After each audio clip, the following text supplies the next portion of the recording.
집으로 돌아가는데 머리 위에서 까치 소리가 요란히 했습니다. 눈을 들어봤더니 장난을 치는 건지 싸움을 하는 건지는 알 수 없습니다만 여러 마리가 막 이리저리 몰려다니다가 그 중에 한 마리가 나무 꼭대기, 그 꼭대기 위에 가지 위에 올라 앉았습니다. 까치 몸에 비해서, 우리는 지금 저 사진은 아닌데 까치 몸에 비해서 까치가 올라가 있는 그 나무까지 너무 갸냘프더라는 거. 그래서인지 그 무게 때문에 그래서인지 바람 때문인지는 알 수 없습니다만 앉아있음에도 까치 몸이 이리저리 흔들리고 있었어요. 제가 그 모습을 보면서 문득 그런 생각이 들었어요. 저 까치는 무섭지 않을까? 왜 지금 흔들리고 있으니까? 여러분에게 질문을 드립니다. 그 까치는 자기가 붙잡고 있는 이 가지가, 나무 가지가 부러질 것을 무서워할까요? 무서워하지 않을까요? 당연히 까치는 무서워하지 않을 겁니다. 왜요? 나뭇가지를 믿고 있는 것이 아니라 자기 날개를 믿고 있기 때문입니다. 나무가지가 부러진다 한들 날아오르면 그걸로 그만입니다.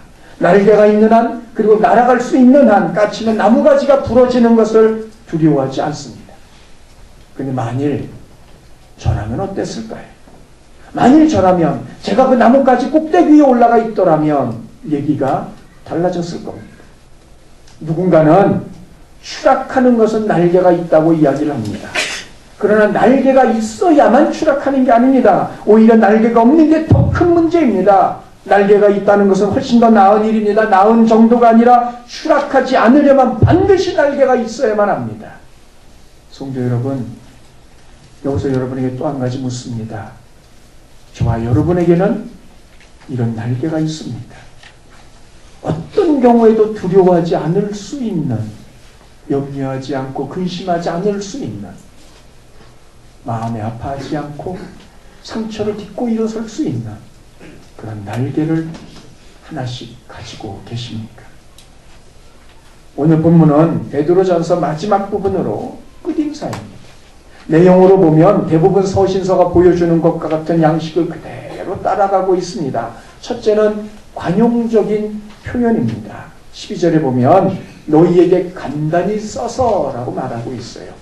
베드로전서는 우리가 이제까지 살핀 것처럼 모두 5장으로 구성이 되어져 있습니다. 그리고 다른 편지에 비하면 비교적 짧고 적은 분량입니다. 그러나 오늘날과 비교해보면 결코 작지도 적지도 않은 분량이에요. 여러분은 누군가를 향해서 베드로 전서만큼의 그런 분량만큼의 편지를 써보신 적이 있으십니까? 또 그렇게 쓸 만큼 자신이 있으십니까? 이건 결코 쉽지 않은 일입니다.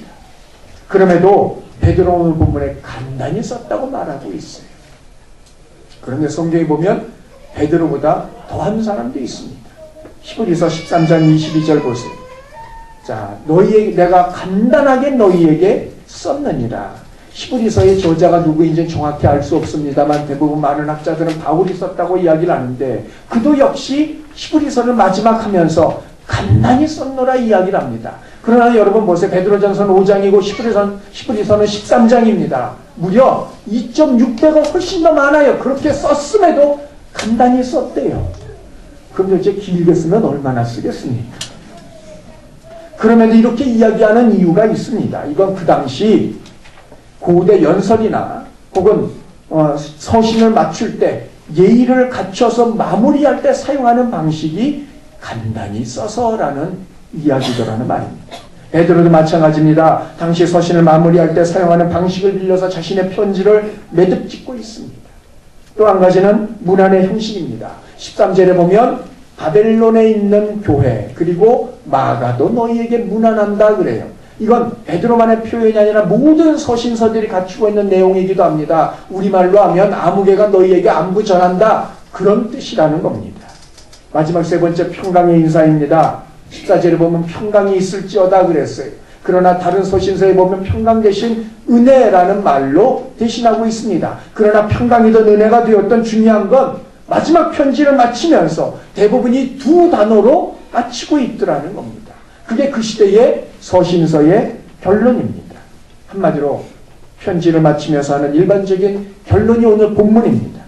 그러나 우리는 이 짧지만 짤막한 인사말 속에서 우리가 생각할 두 가지가 있습니다. 첫째는 인사말에 등장하고 있는 사람들입니다. 오늘 본문에 보면 두 사람이 등장을 합니다. 실명으로 거론이 되고 있습니다. 그 중에 첫 번째가 실루아노라는 사람입니다.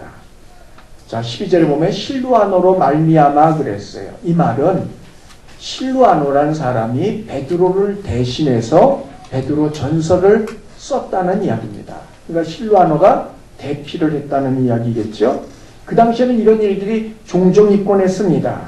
자, 그런데 실루아노가 베드로를 대신해서 베드로 전서를 대필했다는 것을 보면 이 실루아노라는 사람이 베드로에게 얼만큼 신임을 받고 있고 또 그의 헬라어 실력이 얼마나 출중했는지를 우리가 짐작할 수 있습니다. 중요한 건 이 실루아노가 누구냐는 거죠. 고린도후서 1장 19절, 데살로니가전서 1장 1절을 보십시오. 보면 역시 실루아노라는 사람이 등장을 하는데 고린도서나 혹은 데살로니가서나 모두 다 바울이 쓴 편지들입니다. 그렇다면 바울 역시 실루아노와 가까운 사이였음을 알 수 있습니다. 그리고 이 실루아노가 누구냐, 대부분 많은 학자들은 우리들이 잘 알고 있는 실라 그 사람이라고 이야기를 합니다. 유대인들 가운데 어떤 이들이 안디옥 교회에 내려와서 복음을 듣고 변화된 사람들을 향하여 너희가 정말 구원을 얻으려면 할례를 받아야 되고 모세의 율법을 지켜야 한다고 가르치기 시작했고, 이로 말미암아 바나바와 바울이 전해준 그 복음과 혼동을 느끼고 교회 혼란이 왔어요. 이걸 해결하기 위해서 안디옥 교회는 바나바와 바울을 예루살렘 교회로 파송을 합니다. 가서 물으라는 거죠. 이 결과 예루살렘 교회는 사도들이 모여서 회의를 하였고, 그래서 내려진 결론을 가지고 안디옥 교회에 다시 사람을 보낼 때 사도들은 실라를 그들 중에 한 사람으로 보내고 있음을 보게 됩니다. 그리고 이후에 보면 바울이 두 번째 전도 여행을 떠날 때 실라를 동행해서 떠나고 있고, 또 빌립보 성에 갔을 때 귀신 들린 여종, 그의 귀신을 쫓아내줌으로 말미암아 주인의 고소를 받게 되어지고, 그로 인해서 옥에 갇힐 때 바울과 실라는 함께 옥에 갇히는 것을 보게 됩니다. 바로 그 실라입니다. 실라, 아람어입니다. 반면에 실루아노, 이 라틴어입니다. 이 또 한 사람 우리가 여기서 생각해 볼 사람이 있어요. 그는 마가입니다. 12절, 13절에 보면 내 아들 마가라고 말하고 있어요. 베드로는 바울과 다르게 결혼한 사람이에요. 당연히 아내도 있었고 또 아들들, 딸들도 있었을 겁니다. 그래서 13절에 말하고 있는 그 마가 실제로 베드로의 아들일 수도 있겠습니다만, 그러나 대부분의 학자들은 그 역시 실제 그의 아들이 아니라 마가복음을 기록한 마가 그 사람이라고 이야기를 하곤 합니다. 사도행전 12장 12절 25절에 보면 마가라 하는 요한이라는 사람이 등장을 합니다. 마가는, 자, 이 말은 로마식 이름입니다. 반면에 요한은 유대식 이름이라는 겁니다. 같은 사람이라는 거죠. 그런데 베드로가 내 아들이라 한 것을 보면 베드로와 이 마가라는 사람이 막역한 사이임을 알 수 있습니다. 역시 학자들에 의하면 이 마가는 베드로의 제자이기도 하고 베드로가 외국을 다닐 때 통역관이었다고도 이야기를 합니다. 자, 결국 이 마가가 어떤 사람이냐? 베드로하고 아주 가까운 사람이라는 거죠. 그런데 이런 마가와 연관된 몇 가지 일이 성경에 기록되어져 있습니다. 첫째는 그의 집입니다. 그의 집. 만일 이 마가가 정말 마가복음을 기록한 그 저자의 마가라면 그의 집은 예수님께서 마지막 최후의 만찬 6월절 식사를 하셨던 그 집이고, 오순절날 성령께서 임하셨던 그 다락방, 그 집의 주인 바로 그 마가입니다. 두 번째, 예수님과의 관계입니다. 마가복음 14장 51절 52절에 보면 예수님께서 잡혀 끌려가실 때 그 예수님을 배 혼니물을 두르고 쫓아가던 한 사람이 있었어요. 한 청년이. 그런데 그도 잡힘에 혼니물을 벗어버리고 아예 벗은 몸으로 도망한 사람이 있었습니다. 누군지는 알 수 없어요. 그러나 역시 학자들은 그 또한 마가라고 이야기를 합니다. 만일 그렇다면 당연히 베드로하고도 이미 마가는 알고 지내는 사이였을 겁니다. 그리고 그 관계가 발전하여 내 아들이라고 부르는 그런 사이에까지 이르게 된 걸 보게 됩니다. 세 번째, 정말 중요한 이야기입니다. 바울이 예루살렘을 떠나서 안디옥을 갈 때 이 마가를 데리고 갔어요. 그리고 그 안디옥에서부터 번째 파송을 받은 선교사로서 첫 번째 전도 여행을 떠날 때 바울이 데려갔던 사람이 마가입니다. 그런데도 불구하고 1차 전도 여행을 하는 도중에 밤빌리아 버가에서 마가가 호련히 돌아와요. 바나바하고 바울을 놔두고 말입니다. 이유는 알 수 없습니다. 그러나 상당히 그 길이 고되고 위험스러운 길이었기 때문에 마가가 포기한 것으로 봅니다. 어쨌든 그는 중간에 돌아왔고, 이로 인해서 두 번째 전도 여행을 떠날 때 바나바는 자기 조카니까 또다시 마가를 데리고 가자. 한 번 더 기회를 주자.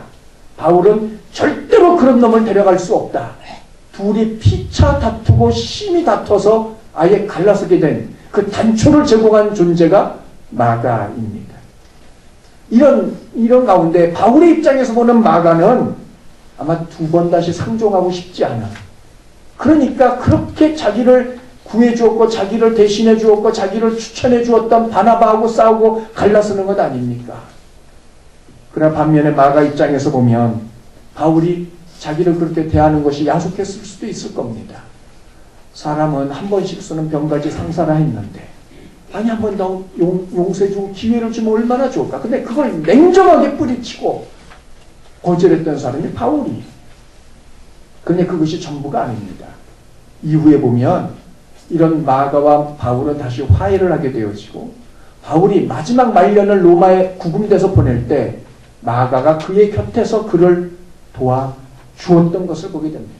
그리고 그런 것들이 연유가 되어서 바울이 골로새서를 쓰면서 골로새 교인들을 향하여 내가 마가를 보내니 그를 영접하라고 추천까지 하고 있는 것을 보게 됩니다. 회복이 됐다는 이야기죠. 그런데 그런 마가가 지금은 베드로와 함께 있다는 겁니다. 그가 베드로와 함께하게 된 연유는 알 수 없습니다. 그러나 중요한 건 지금 함께 있다는 거예요. 그런데 이 두 사람, 즉 마가와 실라, 이 두 사람을 엮어서 한번 생각을 해보십시다. 앞서 마가는 바울과 1차 전도 여행 가운데 돌아왔고 그로 인해서 두 번째 전도 여행을 떠날 땐 바울과 동행할 수 없었어요. 바울은 마가 대신 누구를 택했죠? 실라를 택하고 있습니다. 오늘 본문에 등장하는 실루아노 바로 그 사람입니다. 물론 마가 입장에 대해서는 이 일에 대해서 아무 할 말이 없겠죠. 왜? 자기가 무단으로 돌아왔으니까. 그럼에도 불구하고 사람이기 때문에 감정적으로는 실라에 대해서 마음이 편하지 않을 수 있었을 겁니다. 왜요? 자신을 대신한 사람이었기 때문에 그렇습니다. 또 한 가지는 지금 마가는 베드로와 함께 있어요. 그리고 그가 했던 일은 베드로의 통역관이었어요. 그럼 말을 잘한다는 이야기 아니겠습니까? 근데 그럼에도 불구하고 베드로 전서를 대필할 때는 마가가 아닌 실라에게 이 일을 맡기고 있더라는 겁니다. 자기가 멀리 떨어져 있다면, 자기가 능력이 안 된다면 대필할 수 없겠죠. 대필할 능력도 되어 함께 있음에도 불구하고 자기를 제껴놓고 실라에게 대필을 부탁하고 있습니다. 마가 입장에서는 또 한 번 상처를 입을 수도 있는 일입니다. 오래전에 성자라고 불려지던 한 사람이 있었고 사람들은 그를 존경하고 믿고 따르고 있습니다. 근데 그래서 사단이 어떻게 해서든 이 사람을 무너뜨리려고 무던 애를 썼어요. 어느 때는 정말 협박을 하기도 하고 어느 때는 정말 무시무시한 환상을 보여주어서 그로 하여금 겁을 먹고 물러가게 만들기도 하려고 하였고 어느 때는 아주 요염한 여자로 등장을 해서 그 사람을 유혹을 하려고 했습니다. 그러나 그럼에도 불구하고 그 사람 눈 한 번 깜짝하지 않고 그 모든 걸 다 이겨냈어요. 마지막 사단이 떠나면서 그에게 한마디를 속삭였습니다. 그런데 그 말이 끝남과 동시에 그동안 잘 참고 있는 이 사람의 얼굴이 울그락불그락 변하기 시작을 했습니다.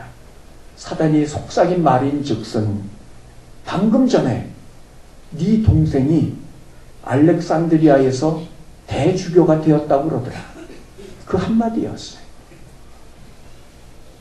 자기 동생이.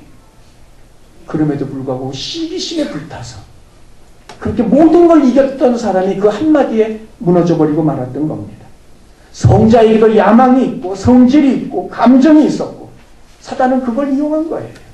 마가도 사람이었기 때문에 얼마든지 그럴 수 있는 존재였습니다. 그러나 그럼에도 불구하고 이 부분에 대해서 마가는 마음이 흔들렸다는 기록도 증거도 내용도 없습니다.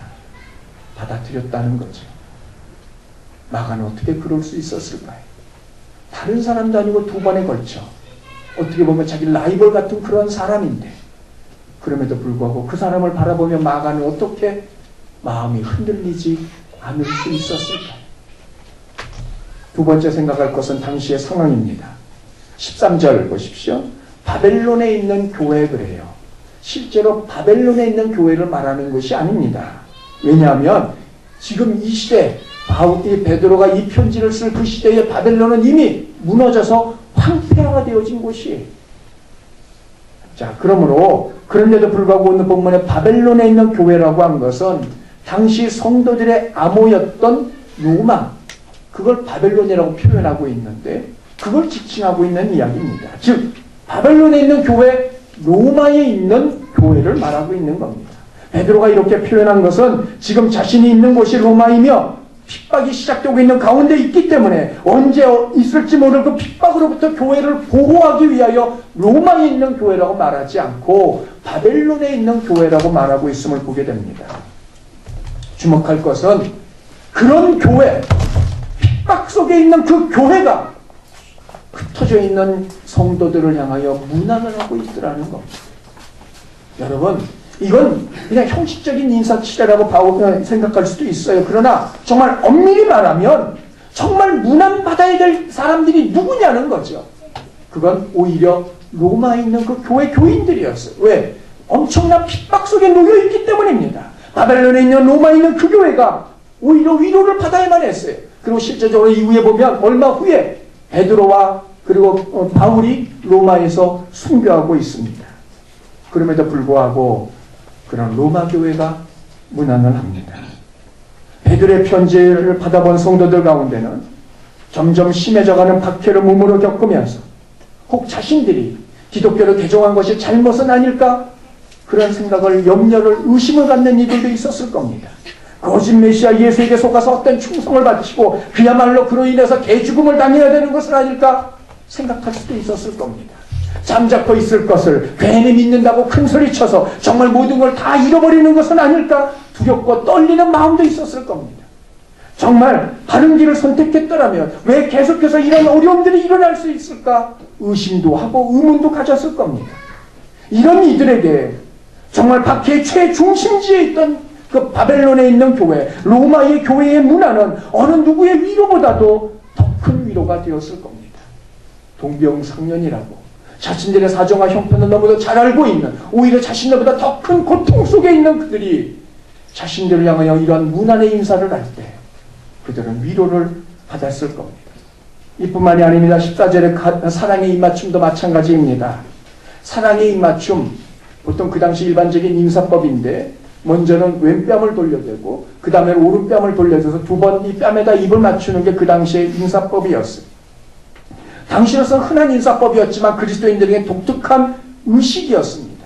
왜냐하면 그 당시 초대교회 성도들에게 이 사랑의 입맞춤은 성찬식을 행하기 전에 행하던 예식이었기 때문에 그래요. 그냥 인사가 아니라 예식이었습니다. 어떤 예식입니까? 보통 그리스도인들은 성만찬 전에 이 인사를 하곤 했는데 진정한 의미에서의 평안이 언제 잡혀갈지 알지 못하는, 그래서 사자밥이 될는지 교수인에 처하게 될는지 알 수 없는 그 상황 속에서 평안을 누리며 서로 했던 인사가 바로 이 인사입니다. 뿐만이 아니라 겟세마네 동산에서 예수님을 향하여 거짓의 사랑의 입맞춤을 했던 그 가룟 유다와 같은 위선의 입맞춤이 아니고 실제 마음을 다한 사랑의 입맞춤이었어요. 자, 결국 모든 상처와 두려움의 잊혀짐의 표시가 이 입맞춤이고, 내가 너를 용서하고 내가 나를 용서한다는 용서의 상징이 이 입맞춤이었고, 주의 식탁에 참여함으로 말미암아 주와 함께 죽고 주와 함께 살아간다는 그런 하나됨의 의미인 사랑의 입맞춤이었습니다. 언제요? 언제 잡혀 목이 떨어질지, 사자밥이 될지 한치도 예측할 수 없는 그런 그때의 말입니다. 어떻게 이런 상황에서 이런 문안을 가식 없이 형식적이지 않고 진정한 마음을 다하여 할 수 있었을까요? 오늘 본문에 그 비결 한 가지를 말하고 있습니다. 14절 우리 다 함께 읽습니다. 시작. 너희는 사랑의 입맞춤으로 서로 무난하라. 그리스도 안에 있는 너희 모든 이에게 평강이 있을지어다. 자, 14절에서 핵심 한 구절을 찾아볼 수 있습니다. 그리스도 안에 있는 너희라는 구절입니다. 그리스도 안에, 주 안에라는 뜻입니다. 바울이 애용했던 말입니다. 그의 서신서에 보면 모두 164번에 걸쳐 주 안에, 그리스도 안에라는 말을 사용하고 있습니다. 그리스도와 신비적인 결합, 하나됨, 일치를 말하고 있고, 자, 그런데 이것을 구약에서 나타내고 표현하고 있는 구절이 있습니다. 룻기서 1장 14절이 룻은 그를 붙쫓았더라. 쫓았다. 원문의 의미로 보면 달라붙다 혹은 결합되다, 붙들다 그런 의미지만 조금 더 본래적인 의미로 보면 이렇게 각각 떨어져 있던 것들을 가운데 접착제를 붙이고 두 개를 하나로 붙여서 하나로 만들어 놓은 것, 바로 그걸 말합니다. 붙쫓았더라. 그리고 주 안에서 하나가 되었다는 말. 흔히 부부를 향해서 한 몸이라고 이야기를 하지 않습니까? 그러나 그냥 의미상의 하나가 아닙니다. 여기서 가지고 있는 또 하나 의미가 있습니다. 한 젊은 청년이 바쁘게 길을 걸어갑니다. 사랑하는 여인에게 초원을 하기 위해서였습니다. 너무 기쁘고 흥분이 되어서 걸음이 점차 빨라지기 시작하더니 마침내 급기야는 뛰기 시작을 합니다. 조금이라도 더 빨리 가서 청원을 하기 위해서였습니다. 이윽고 그녀의 집에 도착을 해서 문을 두드렸는데 웬걸요? 문이 열리질 않는 겁니다. 아무리 두드려도 문을 열어주지 않습니다. 대신 다른 여인이 나와서 한마디를 전하고 들어갑니다. 다시는 만나고 싶지 않다는 거예요. 아니, 본인이 허락을 해서 지금 청혼을 하러 오고 있는데 다시는 만나고 싶지 않다니, 세상에 이런 청천벽력 같은 일이 어디 있습니까? 영문도 모르고 아무리 사정을 해도 듣질 않습니다. 시리에 빠진 제 집으로 돌아왔고 그렇게 몇 날 며칠을 보내는 도중에 그녀에게서 온 편지 한 통이 있었어요. 내은인 즉슨 나는 그날 당신을 기다리며 창문 밖을 내다보고 있었습니다. 마침내 당신의 모습이 보였을 때 저는 정말로 기뻤습니다. 그런데 당신이 얼마나 급했던지 마주 오던 누추한 옷차림의 한 여성과 부딪혀 그녀를 넘어지게 하고서도 미안하다는 말 한마디 없이 우리 집으로 달려오는 당신을 나는 지켜봐야만 했습니다. 별 볼 일 없게 느껴지는 일을 배려할 줄 모르는 사람과 어떻게 한평생을 살아갈 수 있겠습니까? 지어낸 이야기가 아닙니다. 이렇게 사랑을 입은 청년은 영국의 유명한 수필가 찰스 램이었습니다.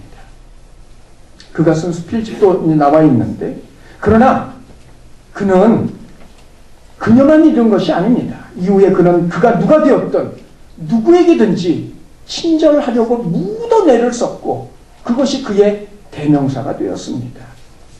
이 여인이 이 일이 있기 전에 사랑하던 그 여인, 그녀가 이 찰슨에게서 전부였을 것입니다.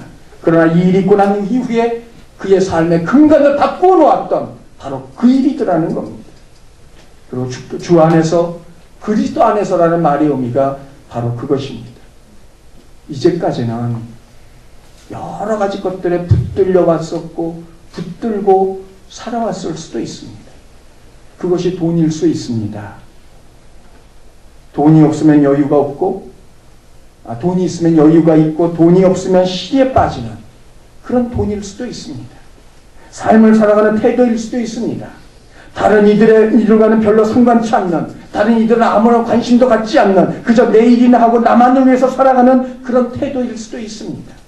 목표요 야망일 수도 있습니다. 그걸 이루기 위하여, 그걸 마련하기 위하여, 그렇게 되기 위해서 그렇게 사는 것일 수도 있습니다. 혹은 이런저런 일들로 인하여 마음의 평안의 여유가 없어 그저 하루하루 무의미한, 그야말로 죽을 수 없어 죽지 못해 사는 인생일 수도 있습니다. 두려움, 염려, 걱정에 휩싸여 늘 긴장된 모습으로 살아가는 것일 수도 있습니다. 이제까지 삶이 여기에 붙들리고 이걸 붙잡고 살아오는 그런 인생일 수도 있습니다. 그런데 이제는 주 안에 있게 되었습니다.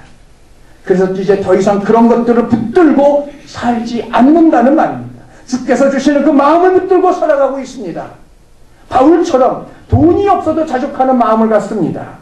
믿음의 선배들처럼 고난 앞에서도 담대할 수 있습니다. 손해를 맞이대하고서도 기꺼이 그들의 손을 붙잡습니다. 두려움과 걱정과 염려 무의미한 삶이 아니라 하나님이 주시는 그 마음 그것 하나 붙들고 자신의 인생길을 걸어가고 있더라는 말입니다.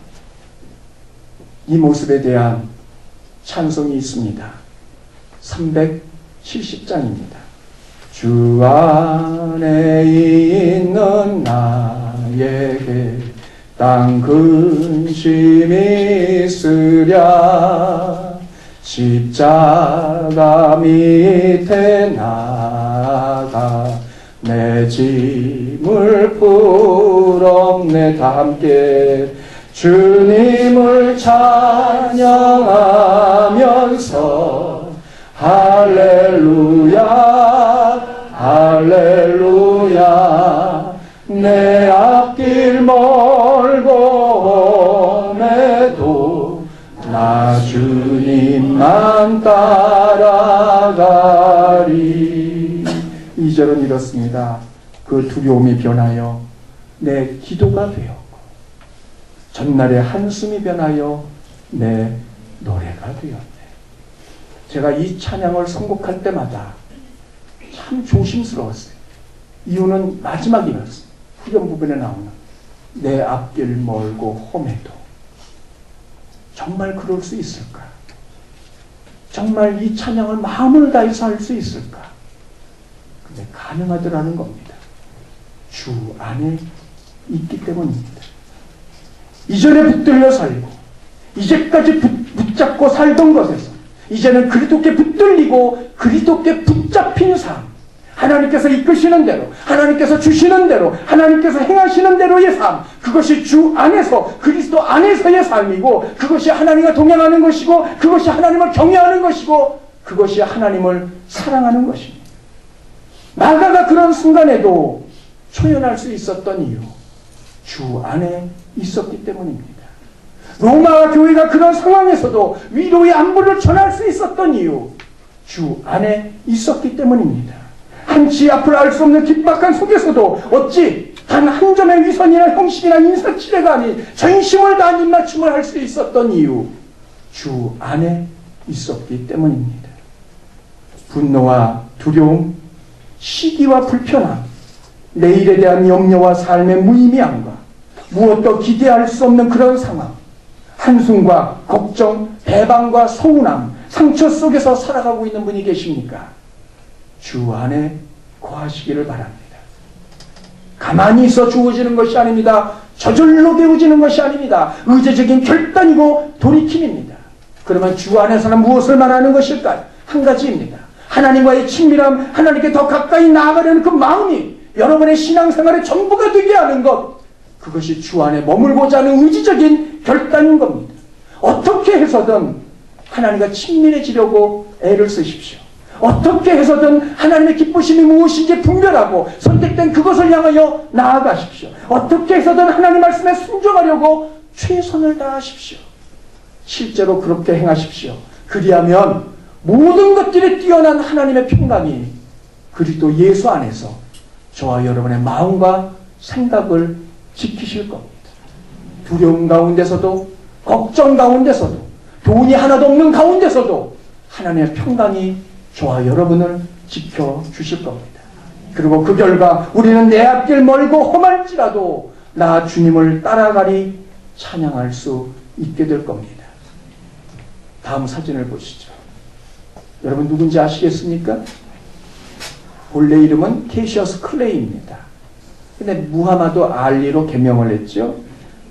3번이나 세계 헤비급 챔피언에 올랐던 사람입니다. 전설의 복서죠. 나비처럼 날아서 벌처럼 쏜다 하는 아주 유명한 말을 남겼던 사람입니다. 근데 이 무하마드 알리가 챔피언으로 전성기를 구가할 때의 일이었습니다. 그가 다른 도시로 이동하기 위해서 보잉 747 비행기를 탑승을 하고 있었어요. 아시다시피 계류장에서 떠나서 이륙하기 위해서 활주로를 질주하지 않습니까? 막 질주하는데 승무원 눈에 이 무하마드 알리가 안전벨트를 매지 않은 것이 눈에 띄었어요. 선생님, 안전벨트를 매주세요. 그때 거만하게 무하마드 알리가 승무원을 보며 쏘아붙였습니다. 아가씨, 슈퍼맨에게는 안전벨트가 필요 없는 법이라오. 그러자 즉시로 이번에는 승무원이 쏘아붙였습니다. 슈퍼맨에게는 비행기도 필요 없습니다. 잔소리 말고 안전벨트 매세요. 두 말없이 낼 수밖에 없었어요. 여러분, 알리가 지금 280km 속도로에서도 안전할 수 있었던 이유, 그가 10,000m의 고도에서도 그리고 900km의 속도에서도 편하게 숨을 쉴 수 있었던 이유, 그건 그가 슈퍼맨이었기 때문이 아니라 비행기 안에 있었기 때문입니다. 오늘 본문 12절도 보십시오. 은혜 안에 굳게 서라.